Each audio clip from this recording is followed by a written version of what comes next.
हर हर महादेव। ओम नमो भगवते वासुदेवाय। मन चंगा तो कठौती में गंगा, ये कहावत आप सबने सुनी है। और आज कार्तिक स्नान की वो कहानी हम आपके सामने सुनाने जा रहे हैं जो इस कहावत को सिद्ध करती है कि मन चंगा तो कठौती में गंगा। ये कहानी है सास बहू की कहानी। तो चलिए सुनते हैं कार्तिक स्नान की सास बहू वाली कहानी। दो सास बहुएं थी। कार्तिक मास आया तो सास बहू से बोली, मैं कार्तिक स्नान के लिए तीर्थ जाना चाहती हूँ। अब बहू बोली, मुझे भी कार्तिक स्नान करना है, मैं भी चलती हूँ आपके साथ। सास बोली, नहीं नहीं, तू नहीं जाएगी, तू अभी छोटी है, तू घर पे रह, अभी मुझे जाने दे। इतना कहकर सास तीर्थ चली गई। लेकिन बहू के मन में था कि वो कार्तिक स्नान करेगी। उसने एक उपाय सोचा। कुम्हार के गई और वहां से 33 कुंडे ले आई और हर रोज एक कुंडा भर कर रख देती। सुबह ब्रह्म मुहूर्त में उठकर उस कुंडे के पानी से स्नान करती और उसको उल्टा करके रख देती।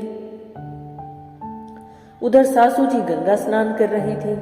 गंगा में सासू जी की नथ गिर गई। जब बहू कुंडे में नहाती तो वो बोलती कि सासू नहावे उंडे में, मैं नहाऊं कुंडे में। इतने में गंगा की धारा कुंडे में आ गई और सास की जो नथ गंगा में बह गई थी वो भी कुंडे में आ गई। बहू ने अपनी सास की नथ पहचान ली और अपनी नाक में पहन ली। जब कार्तिक का महीना पूरा हुआ तो सासू जी घर आई। अब बहू ने सासू जी के पैर छुए और उनका आशीर्वाद लिया। सास ने बहू की नाक में नथ देखी और पहचान ली।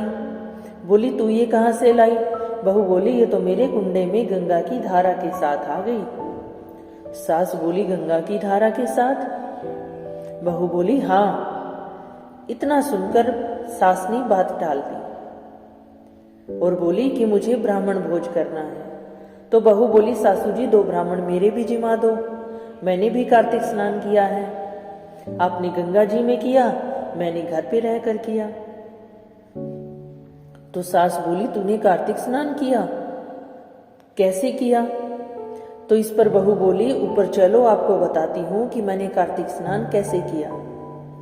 जब बहू सास को ऊपर लेकर गई तो उसने देखा वो जो 33 कुंडे लेकर के आई थी वो सारे सोने के हो गए।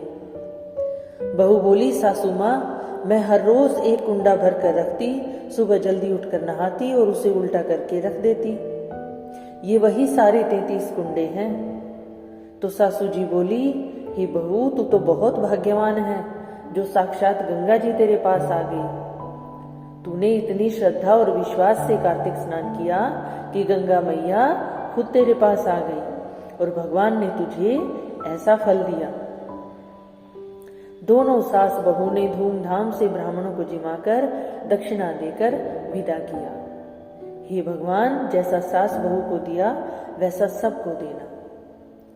तो आप देखते हैं कि मन चंगा तो कठौती में गंगा। कार्तिक स्नान अगर गंगा जी में किया जाए तो बहुत ही उत्तम बात है, लेकिन अगर गंगा स्नान ना कर सके तो घर पर रहकर भी हम कार्तिक स्नान का पुण्य ले सकते हैं।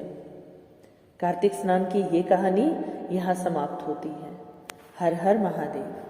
कार्तिक मास कथा के प्रतिदिन नए अध्याय की कथा सुनने के लिए आप मेरे चैनल को लाइक, शेयर और सब्सक्राइब जरूर करें।